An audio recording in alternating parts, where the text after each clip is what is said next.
Ah, Ha! how are you? I managed to catch the beginning of this, so I pretty know. good, I guess. I've been meandering my way through Inktober. And Brent is here. And apparently Hi, we can brother. change the font. What does that mean? Bangers. This font is very bangers.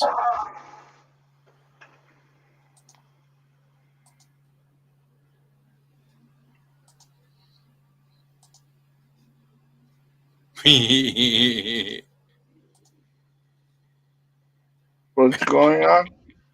All I'm really doing is changing this right here. Oh, That's it. We don't use fonts very much in our show, so it's not changing enough to to be noticeable. be noticeable. So I'm just having fun. Oh, hey, that's kind of cool. We have the ability to. Oh, hey, that looks more like us. There you go. It's the font show.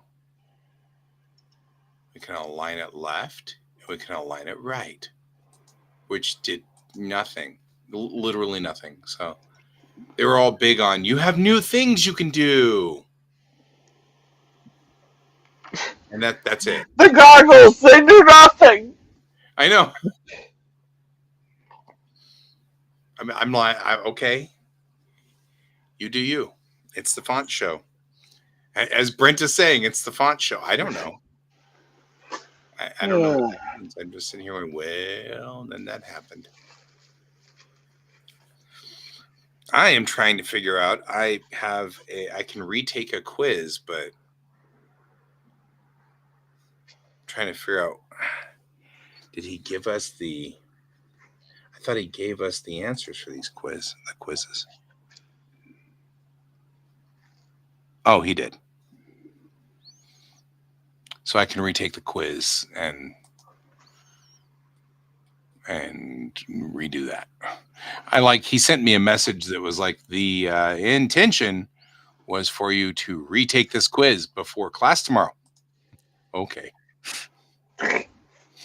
Like he sends me this specific message and oh, okay.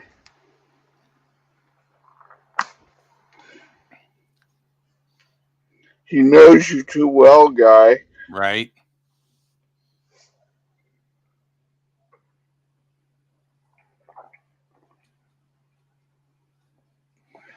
So yeah, I've been enjoying Inktober this year. Yeah, it sounds like you have, which is cool. Well, my spooky season art challenge, as I've been calling it, because we can't have nice things anymore.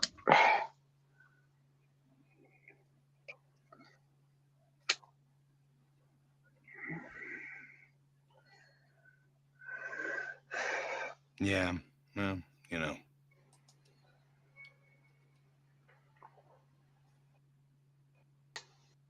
It all has to be a, some hustle or grift in some ways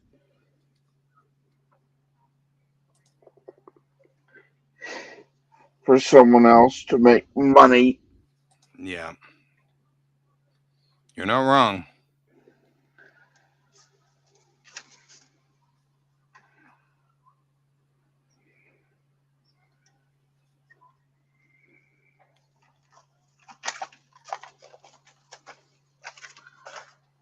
Hey, the snooter. Hey, the snooter. I'm gonna actually. I'm just redoing this real quick. I'm grousing about Inktober. Managing the private sector ethnography project emphasizes the need for ethnographers, applied anthropologists to become These are not in the same order. That's annoying.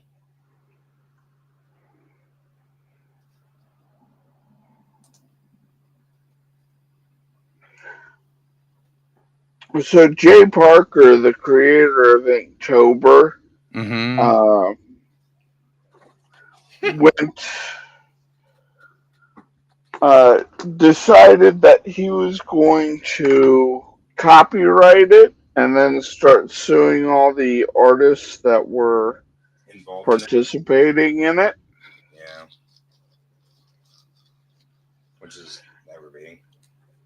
and trying to uh, take their legitimate work for himself to sell.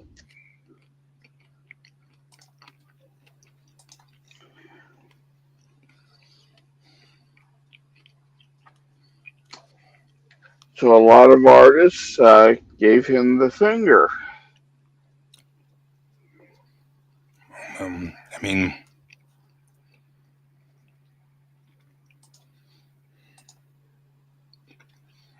right? And rightfully so. I mean, it's Yeah. I mean, a justified middle finger, but it's a middle finger no less.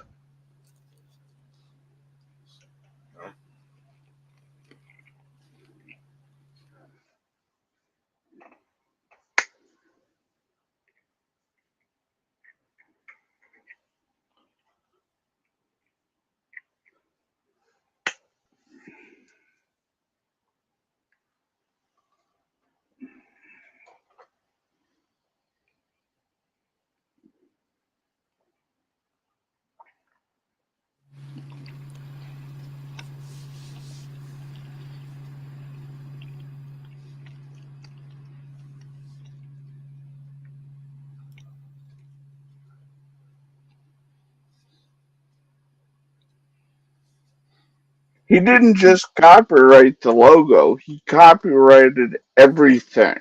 mm-hmm. The methodology, the everything underneath it, and then established a thing which said that he had the right to everybody who ever did Inktober's artwork if he ever wanted to make a book.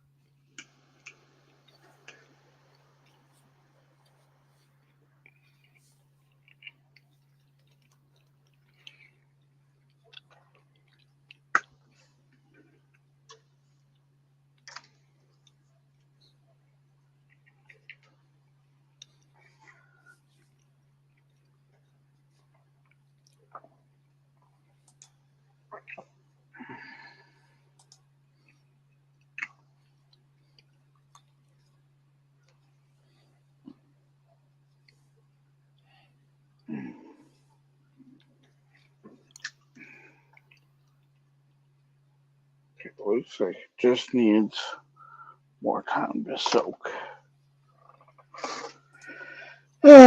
Okay, let's do some art. Uh huh.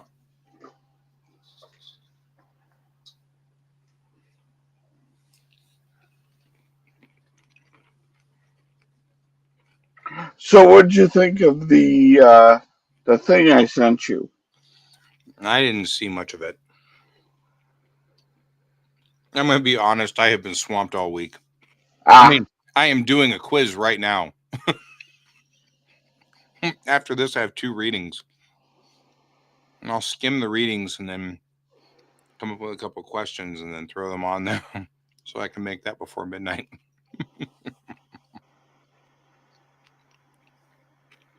well, you don't necessarily have to do it in ink, Disnuder.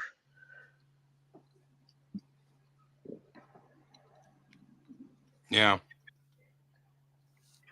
If you prefer doing it digitally, do it digitally. Yeah, that's the other thing is there seemed to be like a lot of weird rules that were showing up. I seem to remember that happening. Or maybe I don't. No, I don't remember. I think there was a lot of rules that people were putting in place that weren't actually rules.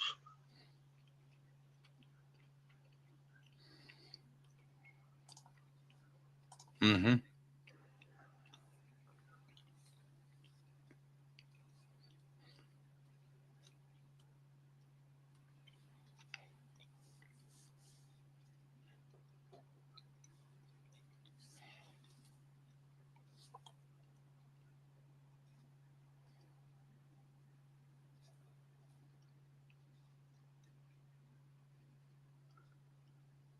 I know our art group has always taken it as long as you're drawing, who cares? Mm-hmm.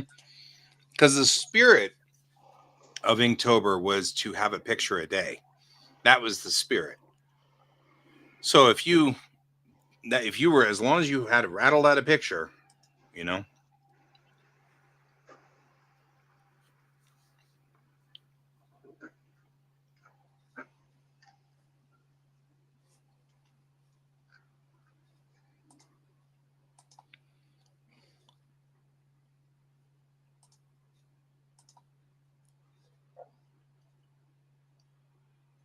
Wait a Well, minute. draw your ideas. That's the best thing about it. My prompt list, I actually generated, and it generated me some general fall ideas, some Halloween specific ideas, some fun spooky season ideas, and I think can't remember what week 4 was. Let me look at that quick. Uh,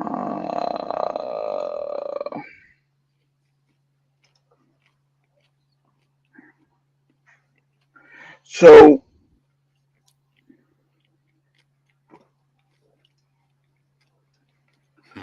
all right, week 1 was spooky season, which was haunted house, pumpkin patch, spooky forest, skeleton, witch's claws, cauldron, spiderweb, ghost, and vampire. Now we're into autumn ambience, and today was fallen leaves. Tomorrow is scarecrow, cozy fireplace. Um, what is that?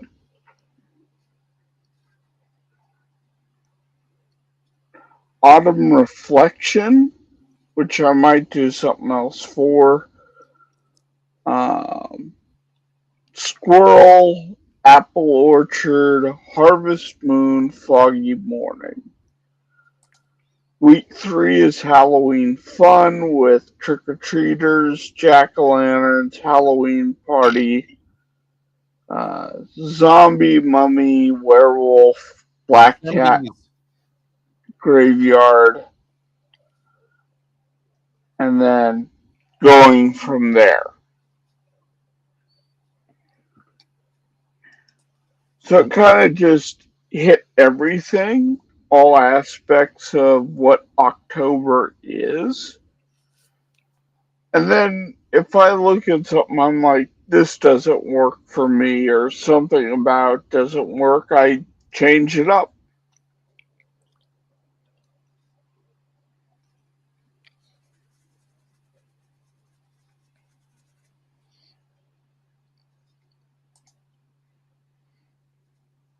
Yeah, I feel you on that one. Um,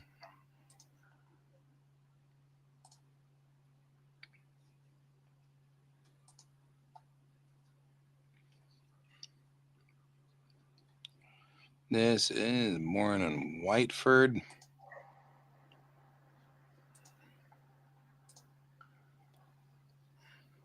Oh hey. Oh hey, that's annoying. My teacher gave me a reading to read, but it's sideways. That's Whiteford and Bennett.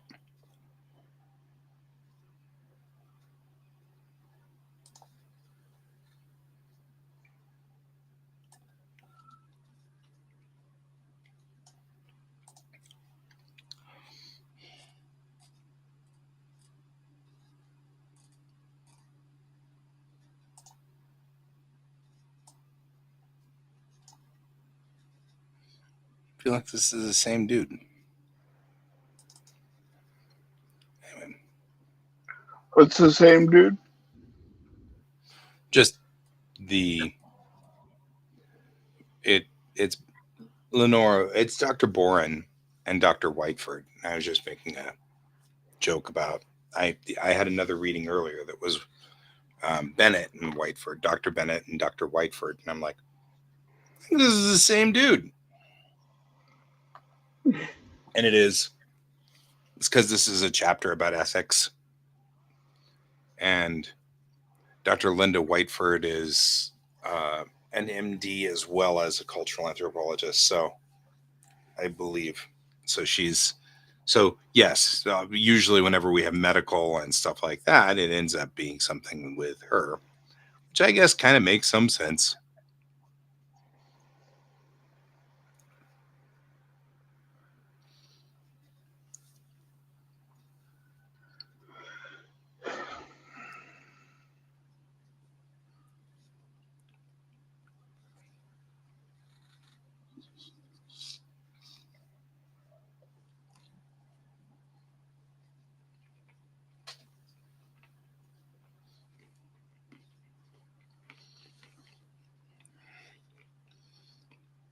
I feel obligated to say, welcome back.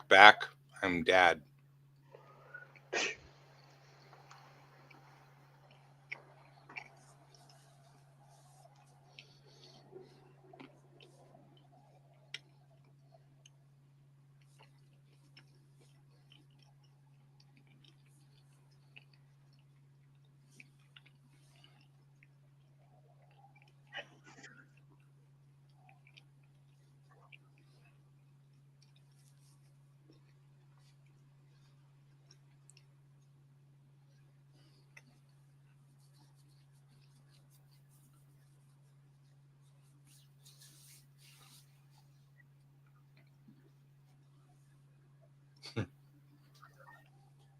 I mean, it works.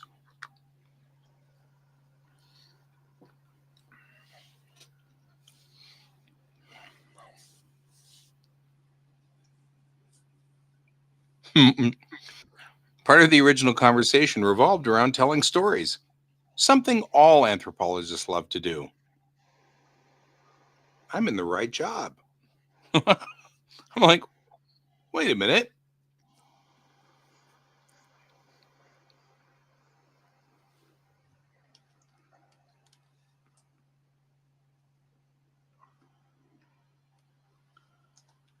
Actually, that should hug her body on that side.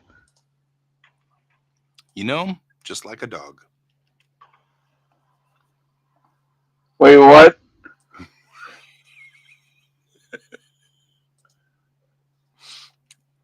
Just saying. I Swear to said God. hug, not hump. Okay. I was going for hump at that point. But yeah, no.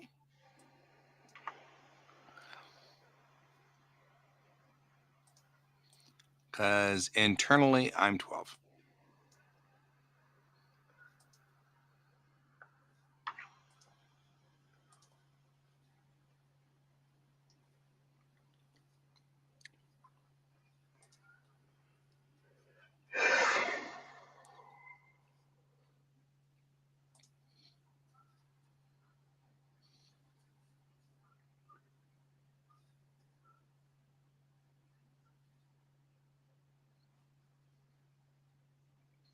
Hmm. To wit, Brent is just backing this up. I'm just saying.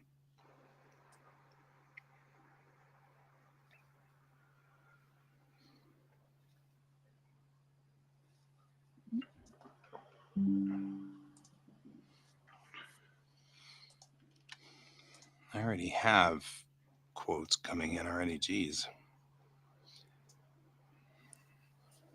Part of the original conversation revolved around telling stories, something anthropologists all love to do, about the funny and sometimes awkward situations we found ourselves in professionally and how we resolved them.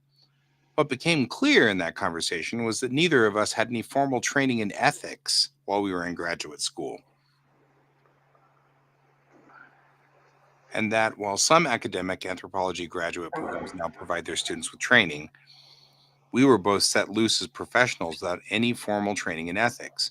We're going through, like, this is the fourth ethics chapter I've gone through since I started, and I've only been here for 2 semesters. So clearly, ethics is definitely a topic we talk about now. We are definitely ethicsing. The ethics are happening. Yeah.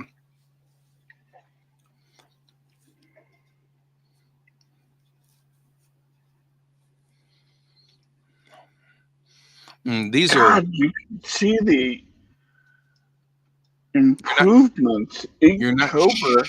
sharing your page, just so you know. Oh, So we can't see anything. I didn't. I'm sorry. Normally I have it shared by now. Ethics is a big thing in the world in general, and what I have discovered, Brent, is that there, for the longest time, anthropology was treated kind of like, I don't want to say like genealogy or something like that, but it's similar to that, right? You're just kind of gathering data and information for posterity. And so, go at it, try not to hurt anybody, you're good, you know, sort of thing.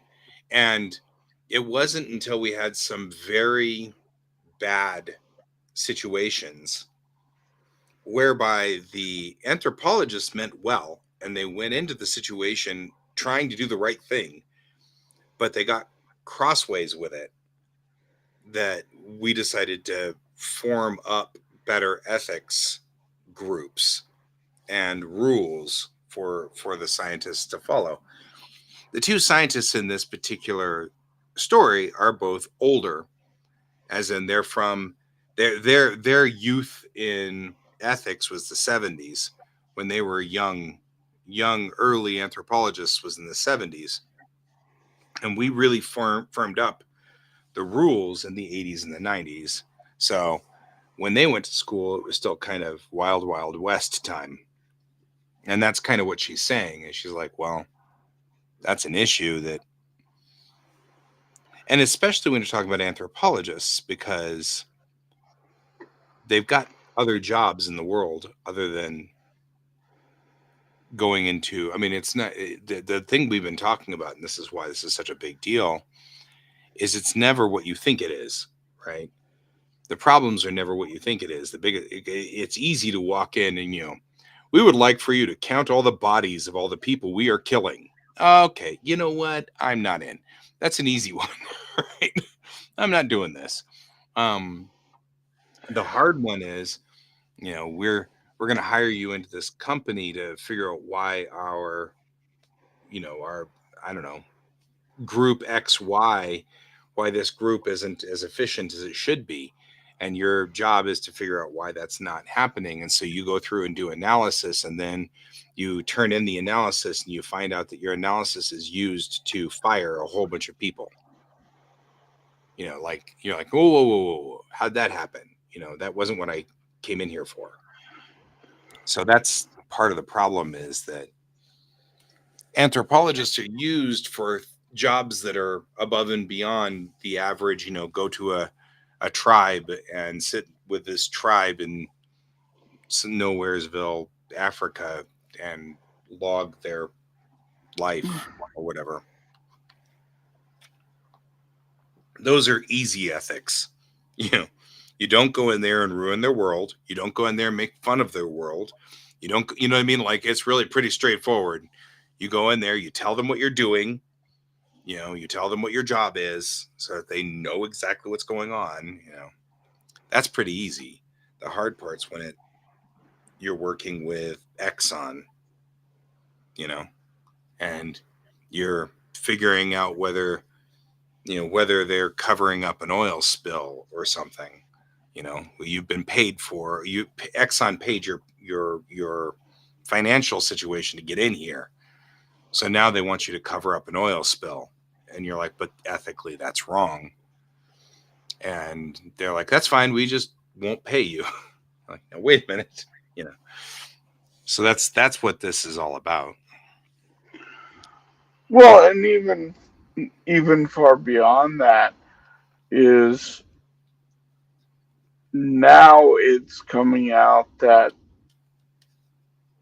they intentionally suppressed and used scientists to hide that climate change was a thing and was going to be happening. And now they're like, oh, well, the mighty dollar. You're Well, screwed anyway, so don't hold us to the fire. yeah, that's actually one of the things we were talking about was the data was misused. And that's Yeah, ethically not good for the scientists because it discredited the scientists in the field, and they didn't do anything wrong. It wasn't their fault, you know. yeah, And it wasn't their fault. And so it's kind of it's part of the problem, and it's just it's a thing.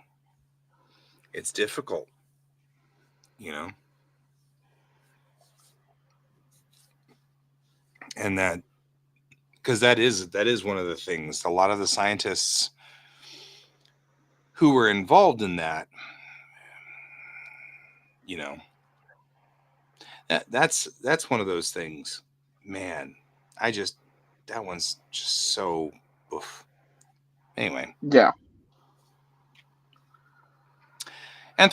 anthropological practitioners are ideal consultants for many projects because of their holistic culture-centered approach. A practicing anthropologist is an important part of a team consisting, as in the case we will present, of medical personnel, ergonomic and indoor quality specialists, and engineers. Huh.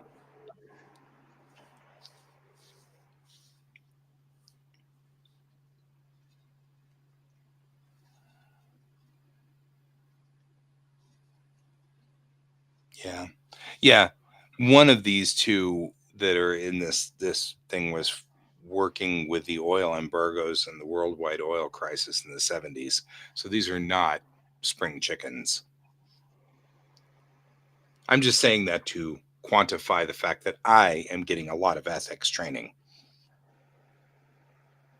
You don't you don't have to worry about the modern anthropologists. They're getting quite a bit of ethics training.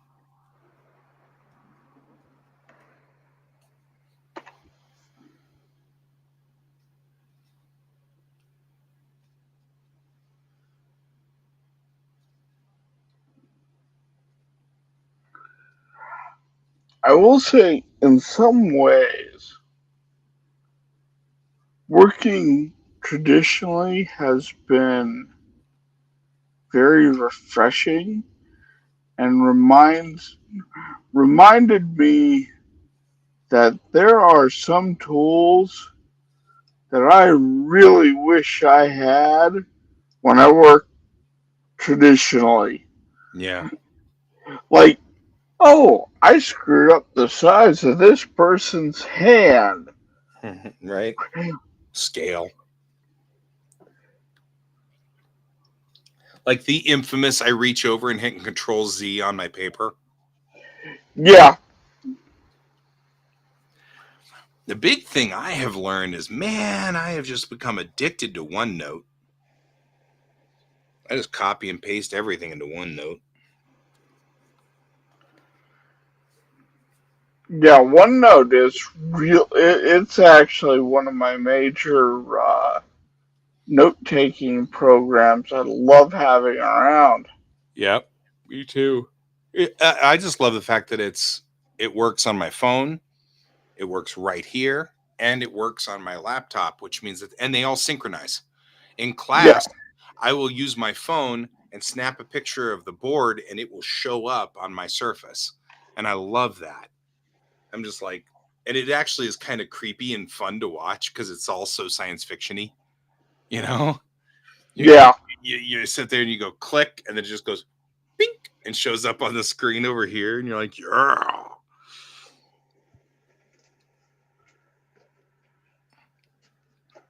Did you get the phone bill paid? No, I'm 20 short, and I'm not selling that thing. Okay. Molly.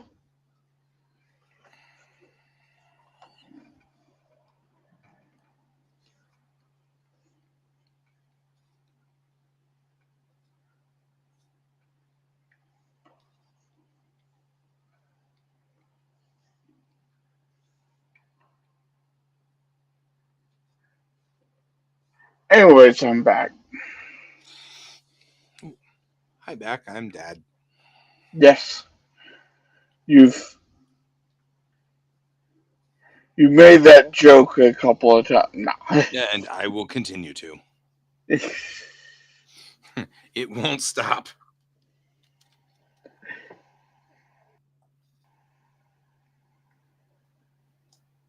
The Rice Guide. This is interesting. Identify your own biases. What are your feelings about the case? What are your sources of your intuitions? And what are your limitations to your objectivity? Investigate. Probe the facts as presented. What other information is relevant to the ethics of the case? Are other possible resources available? Has any perspective been neglected? Oh, this is kind of cool. Contemplate, prioritize information, and identify ethical dimensions, and then evaluate, analyze options, and justify recommendations. The Rice Guide. This is for ethics checks.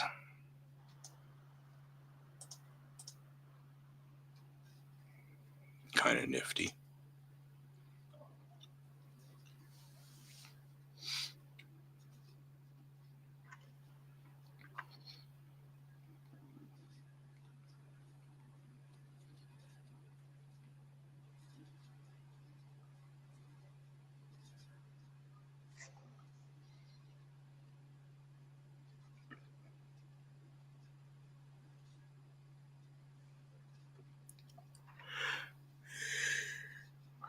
Why don't you go die in a fire, you stupid fly?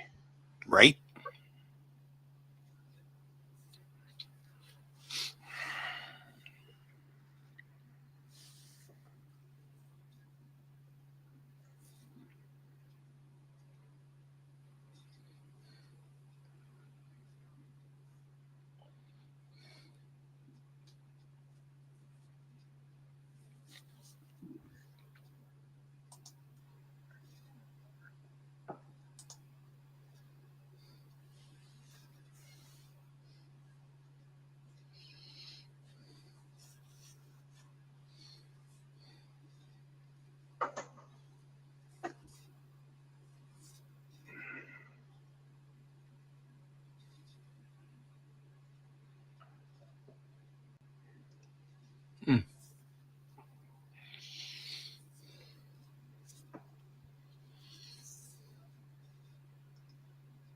You know what I'm not hearing? We don't have any music going. That's true. Are you going to beep the beepy thing? I'm gonna boop it. You do that.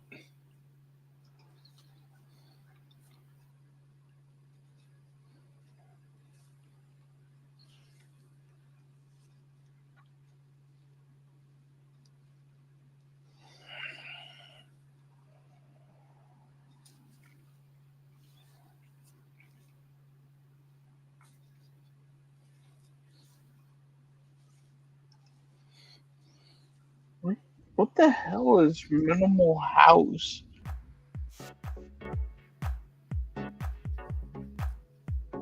Elephant, rhino.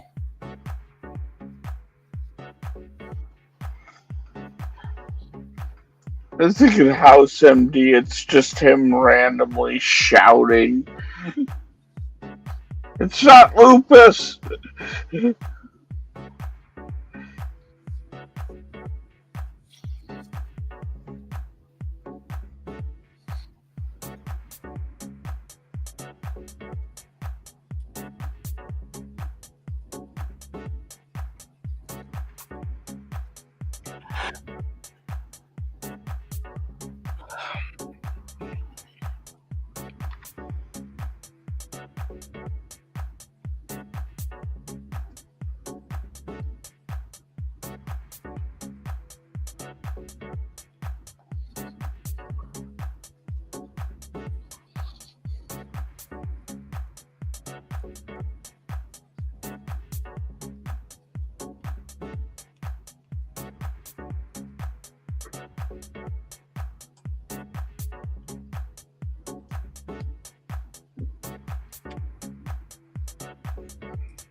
Yeah.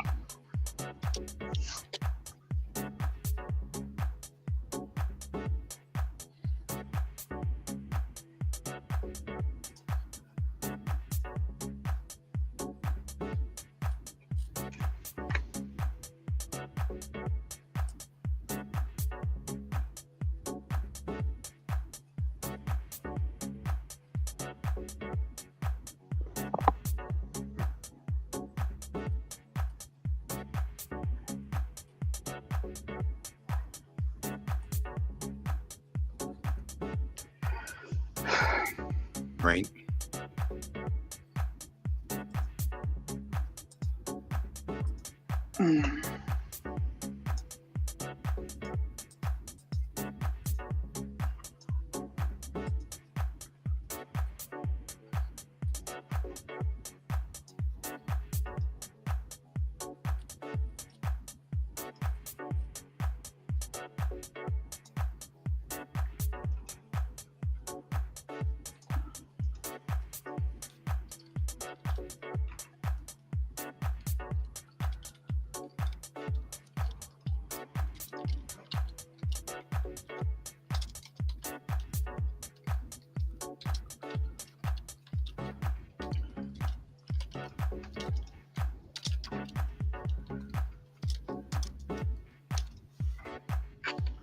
Oh dear. Mm. I think Inktober has made me even faster. Yeah.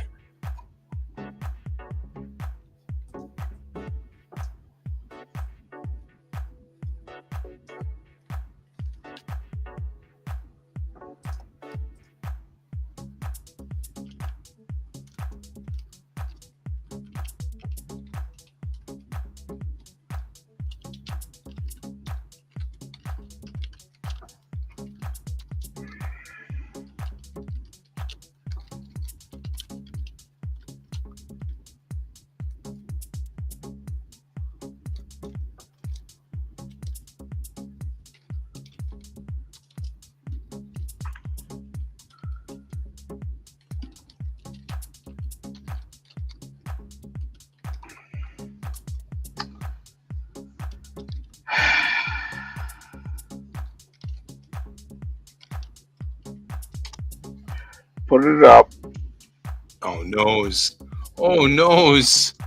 Oh, nose. Oh,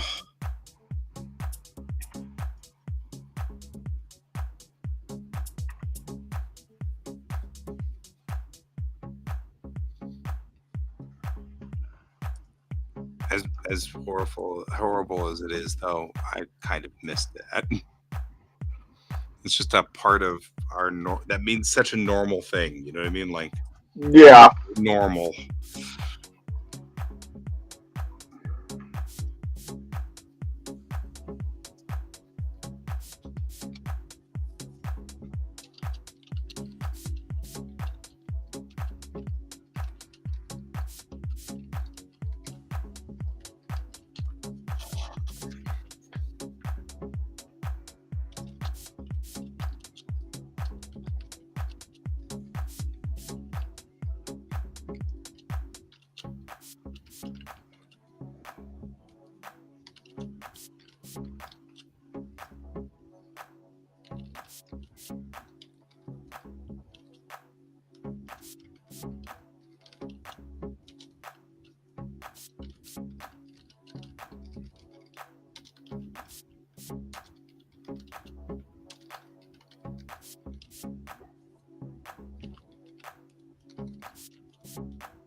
I am boiling down a theory, and I'm going to start making buttons called assume no harm.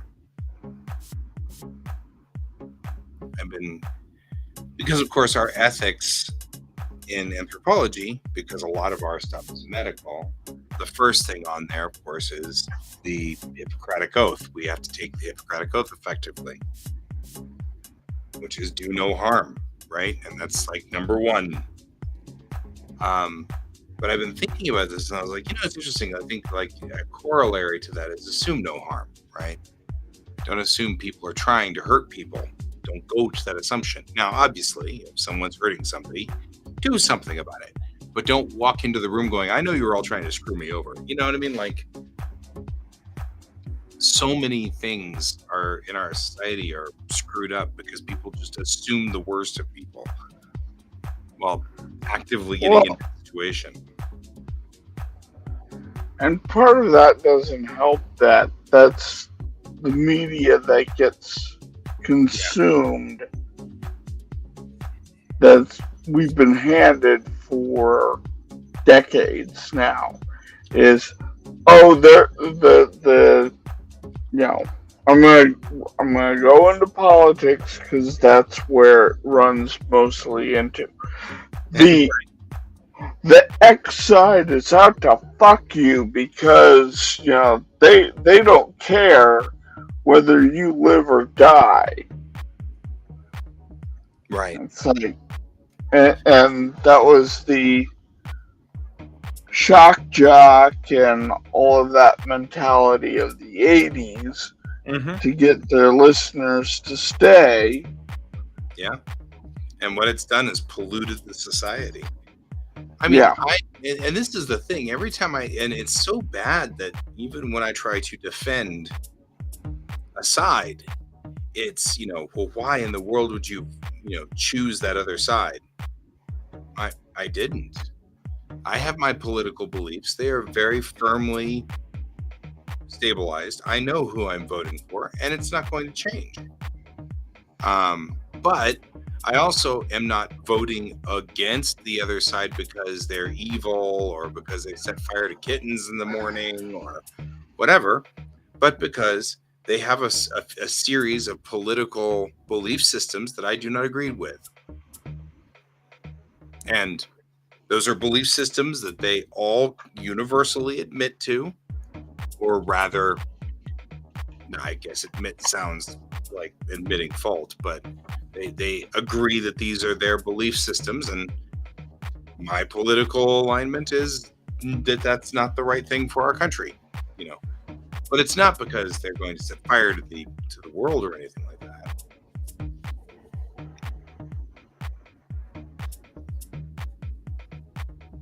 And there are all these hot button words that people use. Unpatriotic and racist and all those things, which are first thing that makes me think something is not up to par.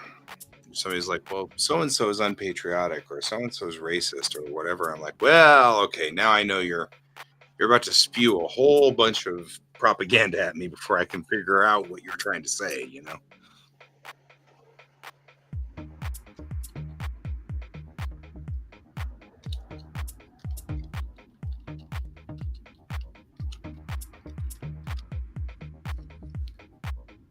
So, all right.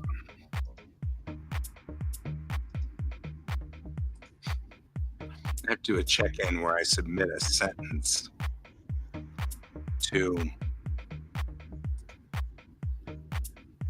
this, and it's funny because I have to, all he's doing is just checking to make sure all of the students are actually doing the work. Well, okay, no problem, except that I know I'm doing the work and he knows that I'm doing the work and stuff like that. So this isn't a big deal. Yeah, but it's the administrators that don't know that you're doing the work. Right, but like a couple of weeks ago, for whatever reason, I just didn't have the time. So I didn't do the work, so I just kind of BS'd my way through the questions, and he gave me a 100 on it anyway. And I'm like, this is the difference, right? Because if you do it right almost all the time, that one time you screw it up, they're just like, yeah, whatever, and just roll you through. I'm only chuckling because this is literally the first time in my entire life that this has ever been a thing. That I've ever been that student in the class. You know what I mean? Usually I'm the student where they're like, please send 3 verifying proofs that you actually did your homework, including somebody who actually filmed you doing it, or whatever. Because I'm usually crashing so badly in the class that they just don't believe that I'm doing the right thing. Now, of course, I'm on medication, and that changes everything.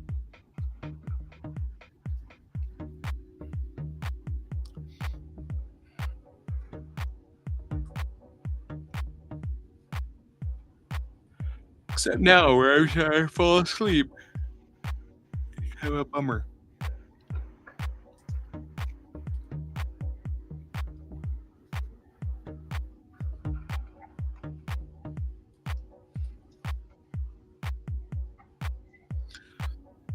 Next week is food, farming, and nutrition. We move out of Essex. Spent 2 weeks on Essex, and now we're going to move on to farming. This is for my applied anthropology class, so the idea is that they're looking for, this is all about what do you do with your anthropology degree now that you've got it. Some of you guys will actually be going out into the field and being anthropologists. But some of you guys may not find that interesting. So if so, what are you going to do with that degree? Whereas I'm sitting there going, yeah, I intend to go out in the field and be an anthropologist. That's my battle plan. So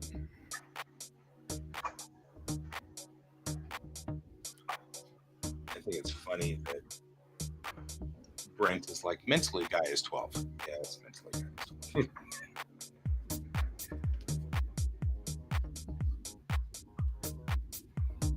However, I have to say, my buddies at school just adopted me in, and they assume that I'm just one of them, even though all of these guys are in their 20s. They just adopted me in, and I'm just part of the crew. I just tootle around with them all over the place. Gotta give props to Gen Z. They're not like Gen X and the boomers. The Gen X and the boomers worked really hard to separate themselves from the previous generation. Like, you don't hang out with people we don't hang out with boomers if we can avoid it, and stuff like that. But Gen Z is like, yeah, we'll hang out with whoever. Like, they're good. I mean, there's a few people who are elitist-ish, but for the most part, everybody I've met in that generation is kind of like, yeah, sure. You want to hang out with us? You want to help us with the class? You want to do this stuff? We're going to go do this thing with video games. You want to join us? It's like they just assume that I'm one of them.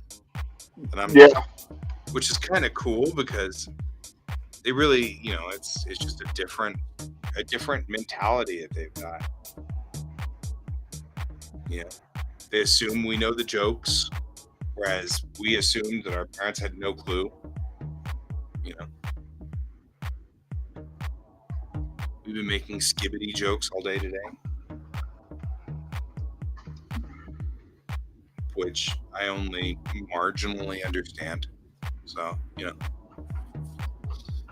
Skibbity doo jokes? Skibbity.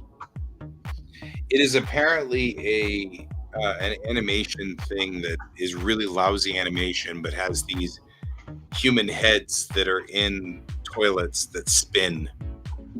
And so it's not horror per se.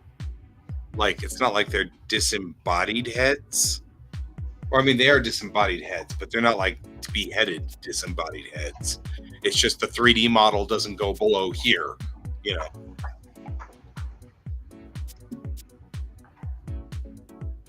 But apparently that's a big thing in this generation. Oh! Oh, Yeah, you know it. oh. Okay, this is. It's using the Half-Life model, so it's even better. Yep. But it's on the same level as the old butt sex animations, or what was another one that the engineer that came out and said nope.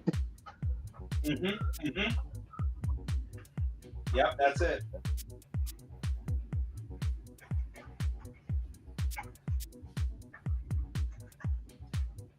You got it, and that's that kind of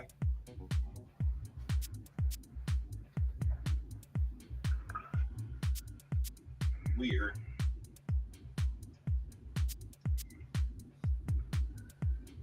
But that's that's the humor, which he had the same weird humor too. The funny part is that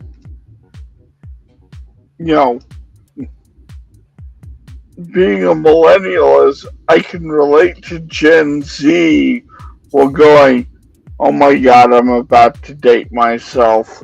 Here we go.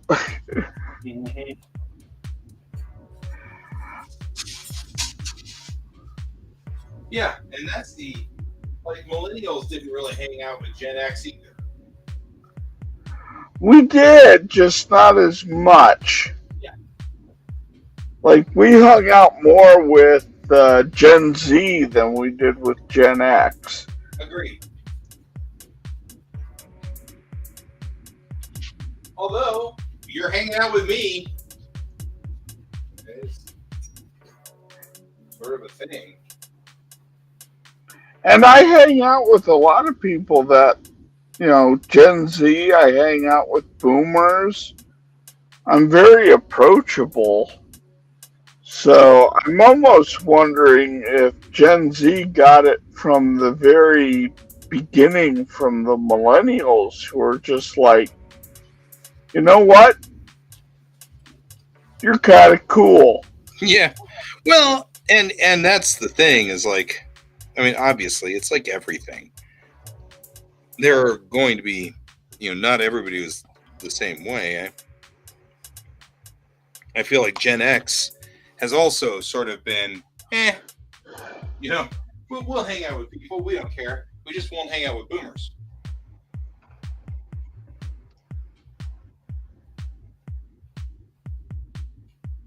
I'm putting away my kilt from this weekend. My kilt, sadly, needs to be taken in because apparently I have lost enough weight now. My kilt doesn't fit. I ordered I ordered my kilt in March, and so I measured myself for my kilt in March, and since March I've lost like 15 pounds or something, and so it doesn't fit now. My kilt, it finally shows up, and it doesn't fit because I've lost a lot of weight since then. So, which is not a problem. It just means my kilt needs to be taken in.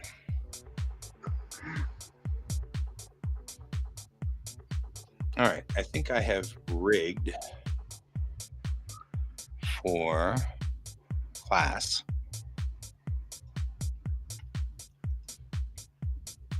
Tomorrow. And my laptop is sitting downstairs on that. On the charger. 2410.10. I don't know what class is tomorrow.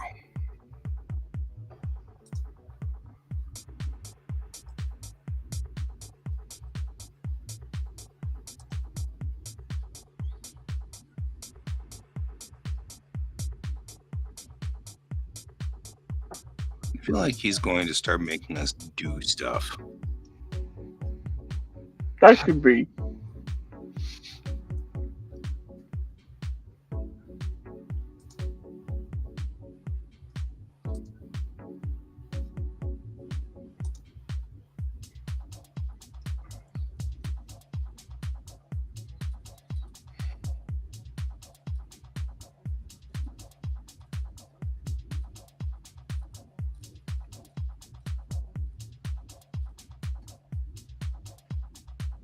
Also, I cannot wait for this election season to finally be over. Yeah, right. Me too. Hey, yep. Hey, yep. I feel like Thank also you. like covering part of it. Didn't we figure out a way to make it so we weren't covering? No, because that didn't help us any. It's just I wish there was one where our portraits were below it instead of on top of it.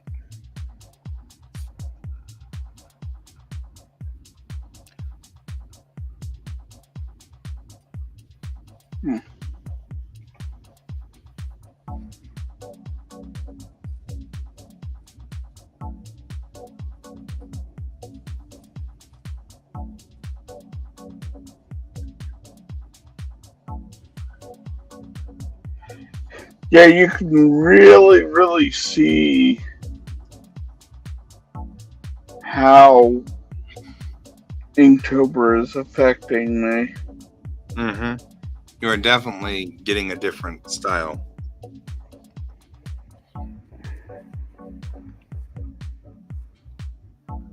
I'm working on both the comic and Inktober is pushing not only a whole new inking style on me, but also a whole new way of looking at things. Like, I thought of a new way of using AI to help new artists out. And you're going to go, that's brilliant. Okay. I'm into this. Okay? Go into AI, generate a prompt, put in the word sketch, bring it into Clip Studio, turn it blue, put on a new layer, and ink it. That is interesting. And teach yourself to ink using AI randomly generated art. Okay.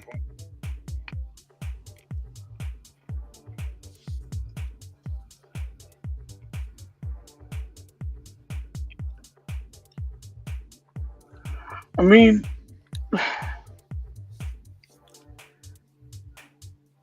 right now we're dealing with all of the ethics issues and everything like that.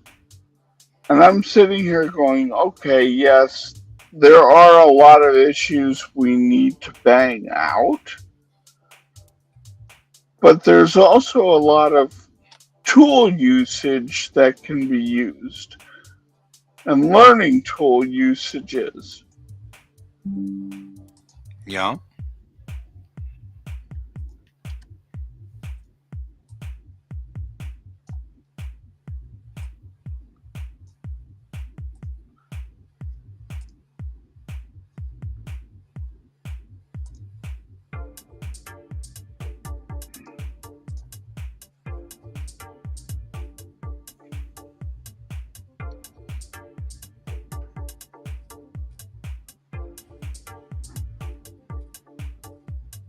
Because eventually we are going to figure this out one way or another. We have to.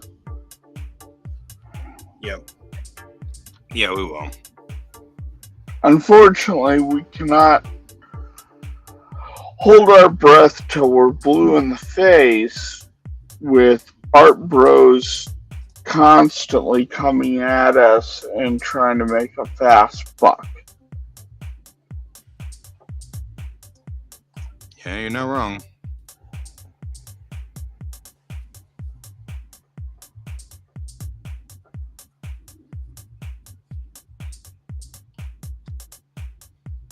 I want to be wrong, though. Yeah, I know.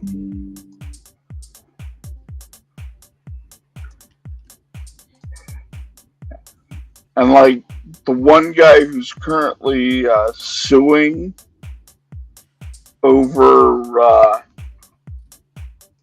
the copyright issues with his artwork, Mm-hmm. I'm laughing over. Well, I mean that's the biggest problem. Like they're trying to get the music ones too, and if RIAA can't manage to pull it off, you know what I mean? Like that's my problem. Is like the recording industry has managed to do all kinds of great stuff over the years, and really screw people over. You know? Well, the guy that won the art contest that kind of set this all off? Uh-huh. He's suing to try to get copyright to protect his artwork. And they've already said you don't have copyright protections. And he's now screaming, but they're using my art! You're like, yeah, well. Okay, what's going on here?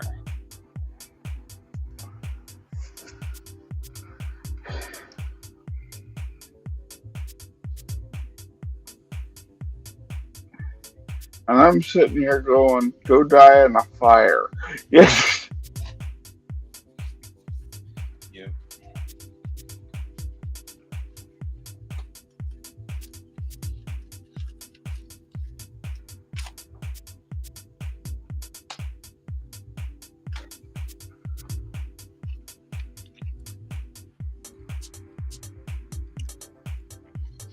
All right, OneNote. Come back to me. There we go.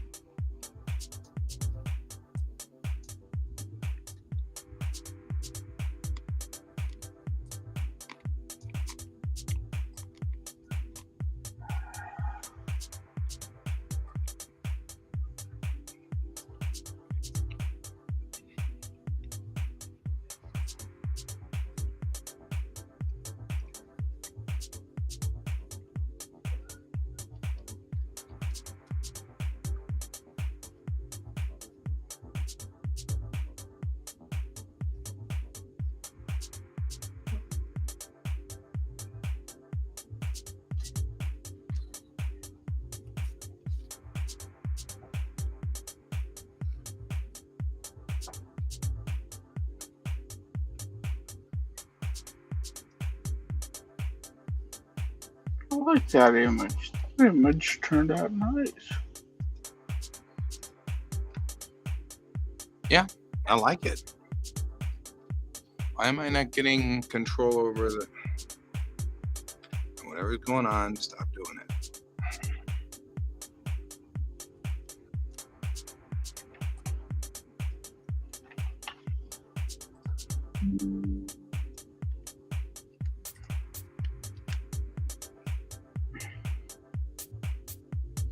Man, I need to... Boy, I am pissing off OneNote, serious.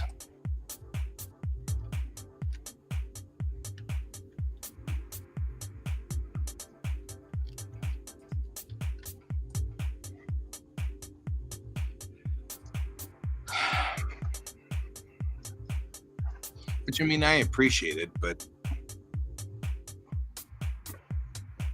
I understand that I am taxing the system a little bit here.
Oh, we're going to talk about probing.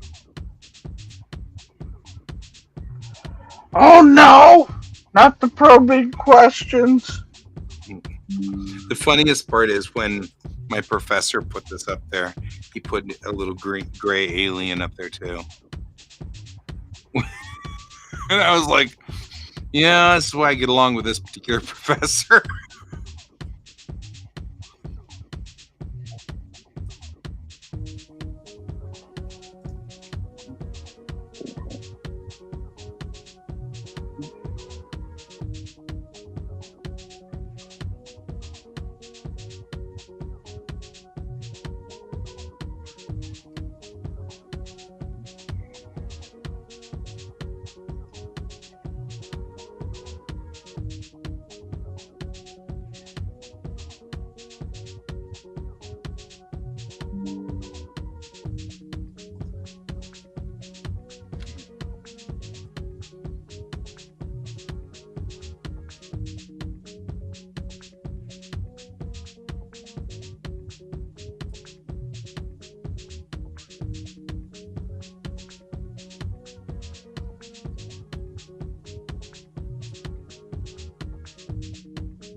I keep threatening all my friends that I'm going to be doing all these things with them, and then I don't.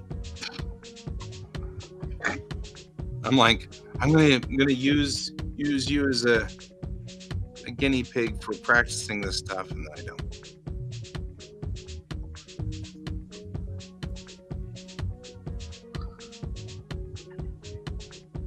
Until one day you do. Right? And it just drops on them like a ton of bricks. So tell me a little bit about your life there.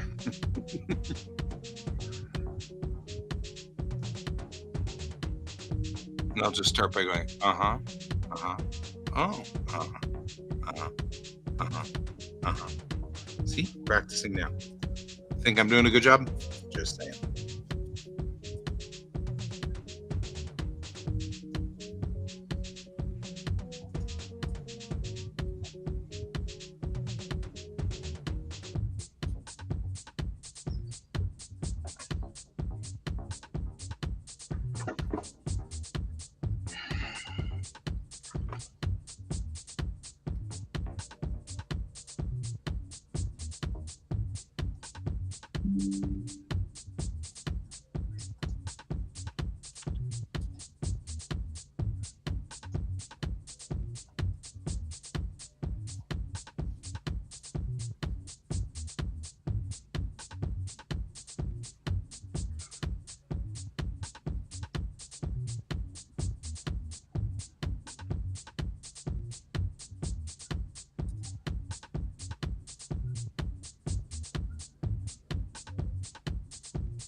Hmm.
Yeah, I'll be done reading this in a few minutes, and then I think I'll be done for the night.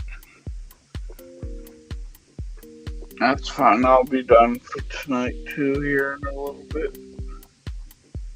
As soon as you're done there, I'll probably be done here. Mm-hmm.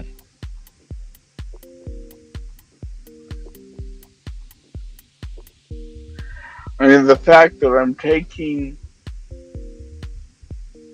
a picture of a place from a comic and went, what if I have a character standing there? What would the background look like? Mm-hmm. Mm-hmm. Mm-hmm.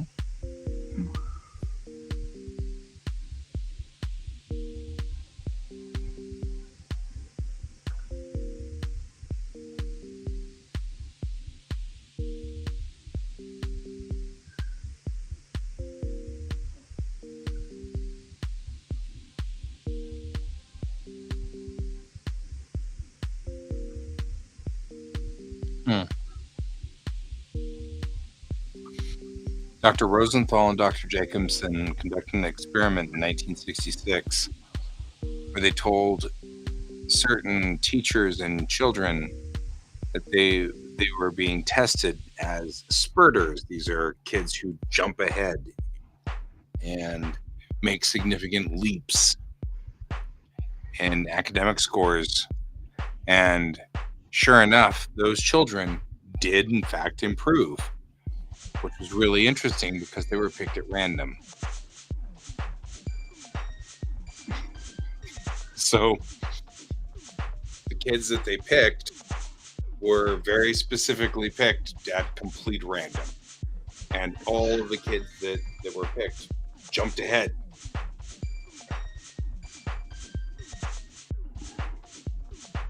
It's called It sounds like a placebo effect. Yep, they call it the expectancy effect. The tendency of experimenters to obtain results that they expect, not simply because they have correctly anticipated the nature's response, but because they've helped shape the response through their expectations.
Interesting. I'm just going through and finding all these like links to stuff, and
I love the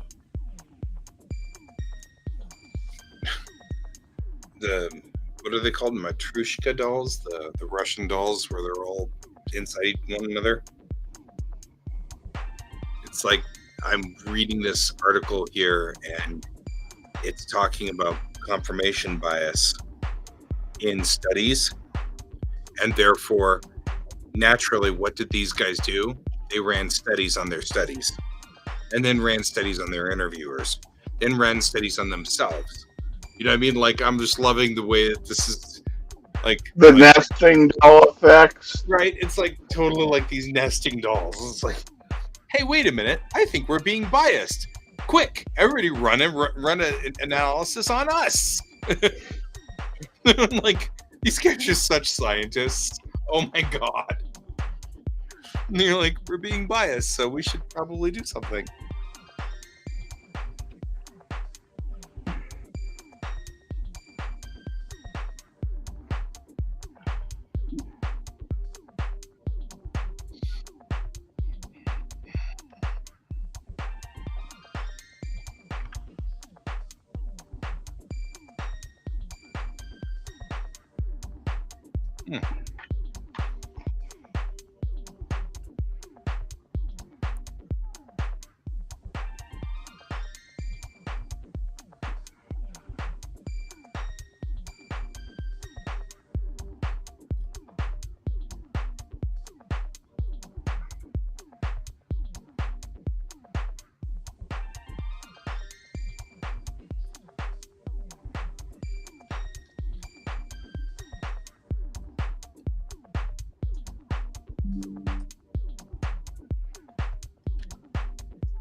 That noise, by the way, is me screen capping the snot out of everything and pasting it in my OneNote, so that tomorrow, whenever I'm in class, I'm like, I can pull all these things up.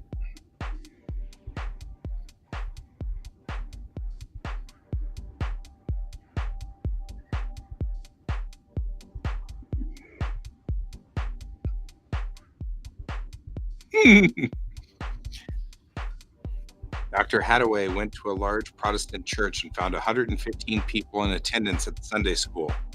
On Monday morning, when Hadaway polled the whole church membership, 181 people had claimed to have been in Sunday school the previous day.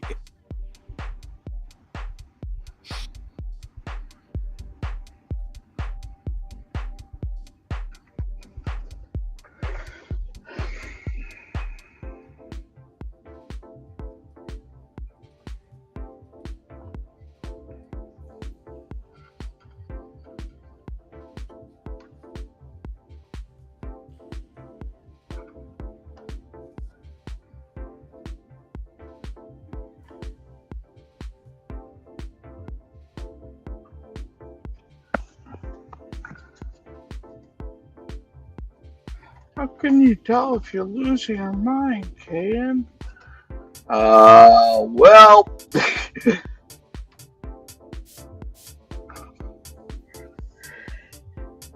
you start making an unreasonable background.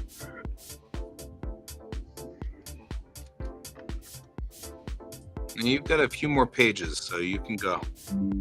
Like before I'm done, so. Like I got a couple more pages of reading to go through.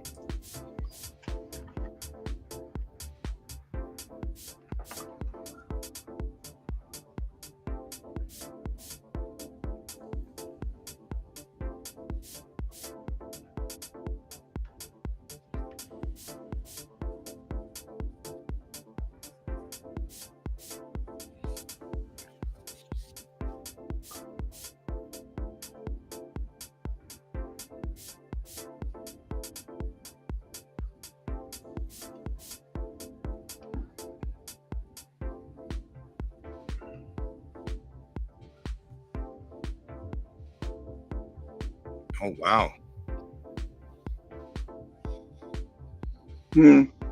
Just talking about threatening questions and undesirable behavior. Like if you, like they were saying that these two researchers asked 1,900 Muslim women, single women, between the ages of 15 and 24, if they'd ever been pregnant. 3% of them said they had, but 25% of them said that at least one of their 3 closest friends had been.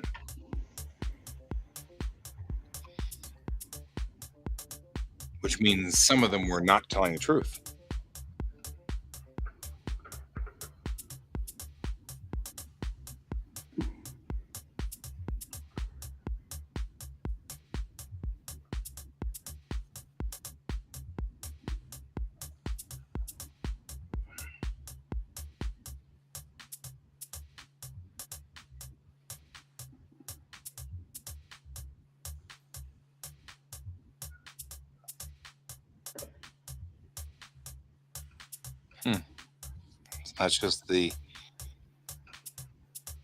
It's not just the people being interviewed, but it's the interviewers too, huh?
Talking about oddly underreporting things. It says this basic finding shows up in what you might think were the most unlikely places, even when people reporting, even when people are reporting on the children they have. 1961 census of Ethiopia, 23% of the women underreported the number of children. Huh. And then you have to go, why? Apparently, they don't count babies who die before reaching the age of 2. And you didn't catch that until later.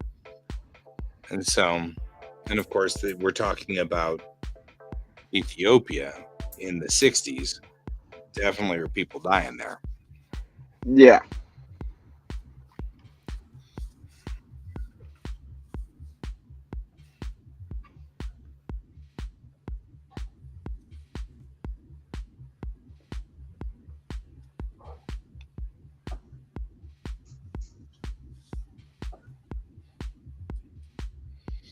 China had a whole problem because of their one child policy with reporting in general.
What?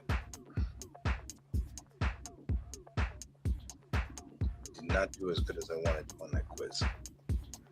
It's aggravating.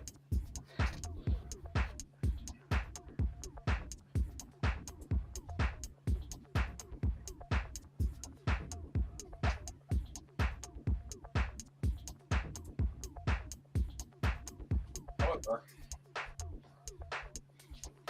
when he asks me why, because he gave us all the answers in the last class, so it's going to be one of those, okay, I gave you all the answers. How did you still miss 2 out of 12?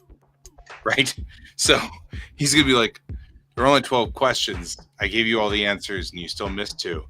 It's because he did not, in fact, inform us that the questions were shuffled. So all I did was put the answers down. And one of them was true and the other one was false. And I have clearly confused the 2.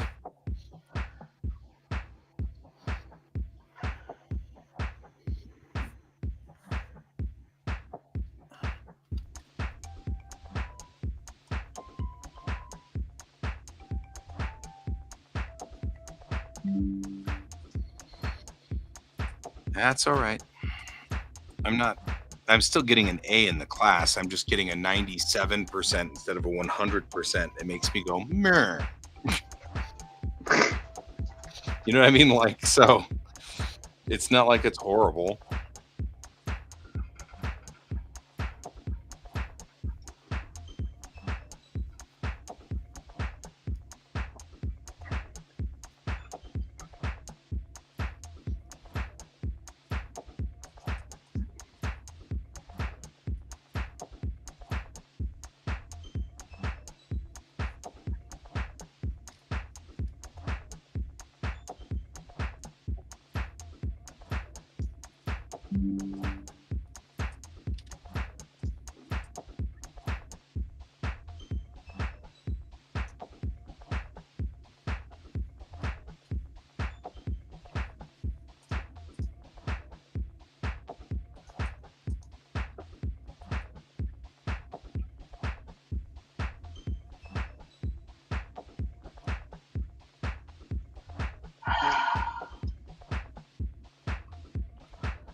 And then what happened? I had to make a freaking circle, and everything turned out looking like a 4-year-old had done it. Oh, I'm done. I'm just about done.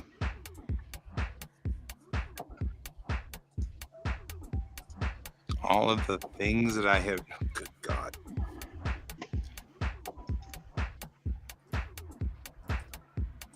I have all of these, like,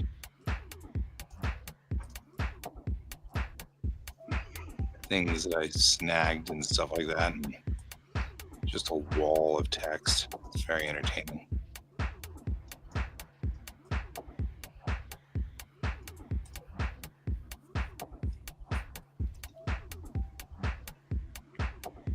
All right. OneNote saved everything, so we are done. Cool. I'm just about done here with this. So if you want to hang out just a couple more minutes. Yeah, I will. Actually, what I will do is while you're doing that, I will do my nightly stretches that I now do. Because this works, I'm loosening up my back and stuff. It's always nice to have.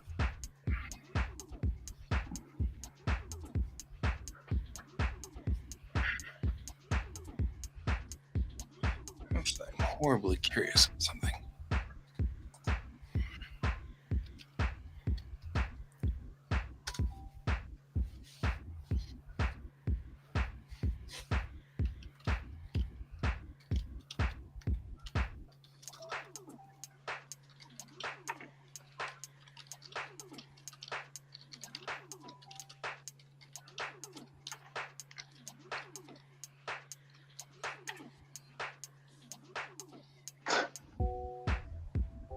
Nope. Don't take that one.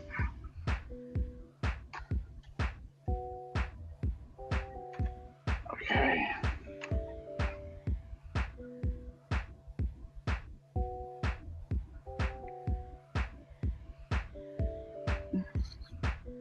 I just asked ChatGPT if it would give me a ballad of the Battle of Wolf 359 because I'm horribly curious.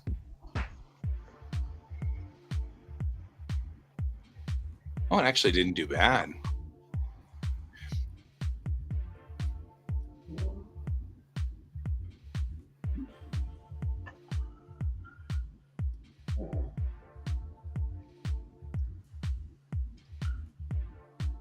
Oh, hey, Okay, that turned out pretty freaking cool.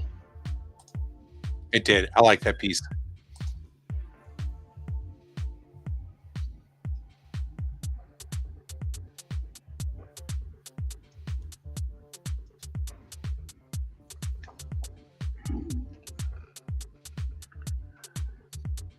Yeah, I literally.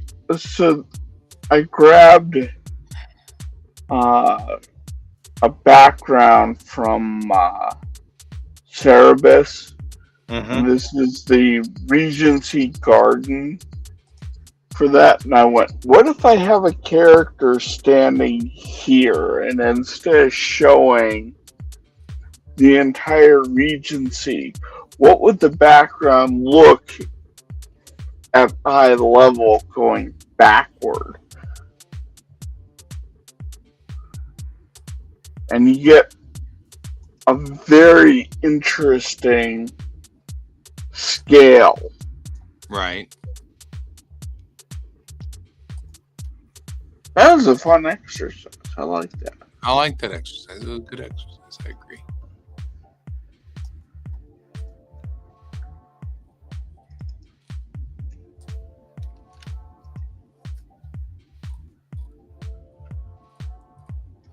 Okay, well, I'm going to call it here. I'm going to call it as well.